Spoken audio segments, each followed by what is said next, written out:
কলিতে কৃষ্ণ নাম জীবেরই পরিত্রাণ, গোলকে যাবি অনায়াসে মন আমার।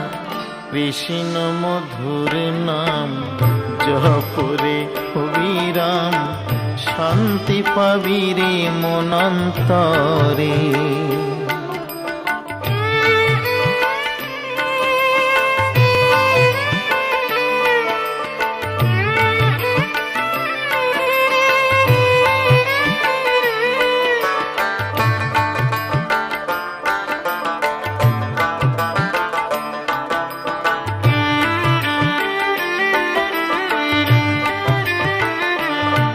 তাই রামের নামে অহল্যার পাষাণ হলো উদ্ধার, শিলা ভাসিল সাগরেতে।